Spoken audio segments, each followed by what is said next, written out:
What's up? Every good girl needs a little thug. Every black boy needs a little love. If he put it down, I'ma pick it up, up, up. Hit him up. In the truck, got it tucked. He get it up. Pocket stuck all night.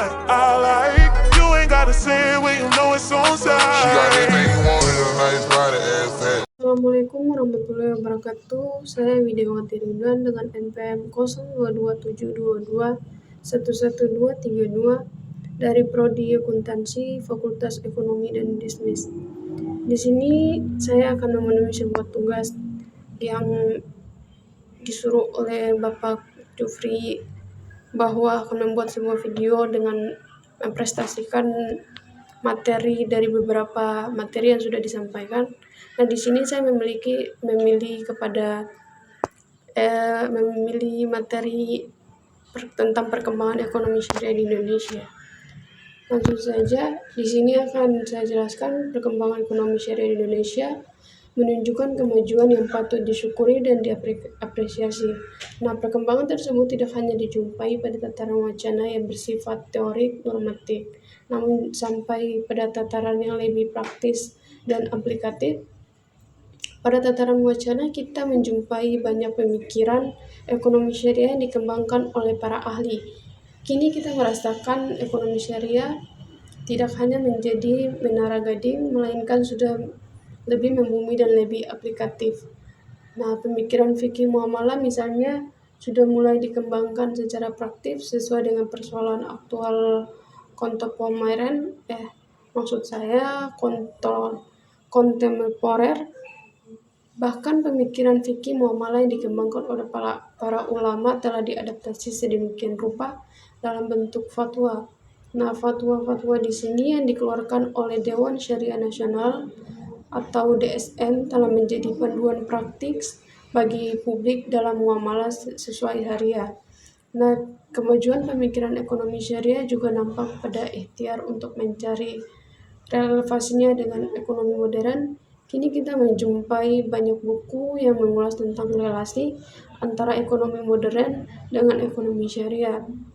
Nah, selanjutnya gagasan para pemikir ekonomi Islam dituangkan dalam konteks yang lebih modernis. Misalnya ada Abu Yusuf yang menggagas tentang pajak dan tanggung jawab pemerintah terhadap ekonomi. Dan selanjutnya ada juga, selain itu juga gagasan dari Ibnu Taimiyah yang berbicara tentang kebijakan fiskal, terutama mengenai sumber penerimaan dan alokasi belanja keuangan negara.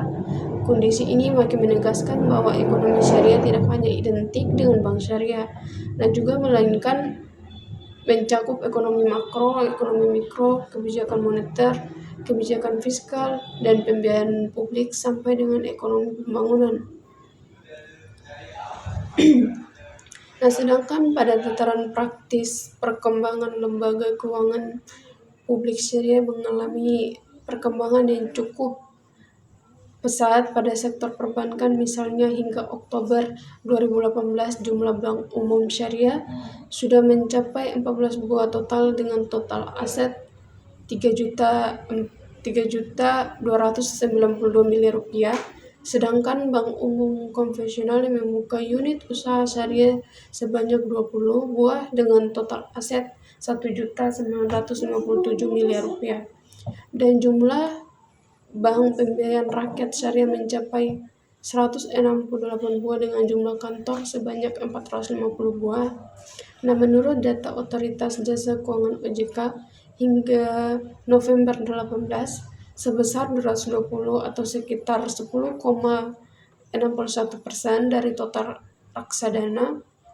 Jumlah ini cukup tinggi bila dibandingkan tahun 2010 yang hanya sebesar 7,84%. Perkembangan efek syariah juga sangat menggembirakan hingga November 2018. Nah, terdapat 407 efek syariah dari berbagai sektor. Jumlah sukuk syariah juga mengalami peningkatan. Hingga November 2018 sudah mencapai 2018 sudah mencapai 108 suku bunga syariah. Nah, perkembangan lembaga keuangan juga ditunjukkan dengan tingginya jumlah BMT Baitul Mal wa Tamwil yang saat ini diperkirakan mencapai 45.000 buah. BMT sendiri merupakan lembaga keuangan syariah yang memberikan layanan pembiayaan syariah pada usaha mikro bagian anggotanya. Keberadaan BMT menjadi strategis terutama untuk menjangkau wilayah pedesaan atau sektor pertanian dan sektor informal. Nah, selanjutnya ada bagian perkembangan ekonomi syariah juga nampak dengan berdirinya Bank Wakaf Mikro yang berfungsi memberikan layanan penyediaan akses pembiayaan bagi masyarakat yang belum terhubung dengan lembaga keuangan formal. Nah, khususnya di lingkungan pondok pesantren. Hingga Desember 2018, OJK mencatat sebanyak 41 wakaf mikro telah berdiri di Indonesia. Dan pengelolaan zakat dan wakaf juga mengalami kemajuan. Upaya penguatan pengelolaan zakat terus dilakukan pemerintah, misalnya dengan diterbitkan Undang-Undang Nomor 23 Tahun 2011 tentang pengelolaan zakat. Tujuan diterbitnya undang-undang tersebut adalah untuk meningkatkan efektivitas dan efisiensi pelayanan dalam pengelolaan zakat, dan juga meningkatkan manfaat zakat untuk mewujudkan kesejahteraan masyarakat dan penanggulangan kemiskinan. Juga ada berkaitan dengan pengelolaan wakaf, pemerintah telah mengeluarkan Undang-Undang Nomor 41 Tahun 2004 tentang wakaf. Undang-undang tersebut melahirkan paradigma baru tentang pengelolaan wakaf di Indonesia, terutama pengelolaan wakaf uang.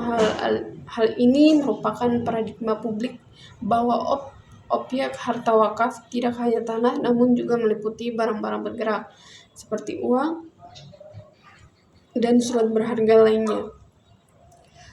Kemajuan tersebut tidak bisa dilepaskan dari geliat perkembangan filantropi Islam di Indonesia. Menurut analisis Hilman Latif, munculnya filantropi Islam di Indonesia merupakan masyarakat muslim kelas menengah ke atas terhadap persoalan kemanusiaan. Juga ada perkembangan ekonomi syariah pada satu sisi melahirkan kegembiraan atas optimisme masa depan ekonomi syariah. Nah, sebagai sistem ekonomi alternatif, namun di sisi untuk menghadirkan tantangan baru untuk meningkatkan kualitas. Dan juga perkembangan ekonomi syariah tidak boleh hanya bertumbuh pada sektor keuangan, namun penguatan pada sektor real, berportofolio produk perbankan syariah yang mendorong terciptanya sektor real seperti pembiayaan mudharabah dan juga musyarakah perlu ditingkatkan kembali. Itulah sedikit penyampaian materi dari saya tentang ekonomi syariah di Indonesia.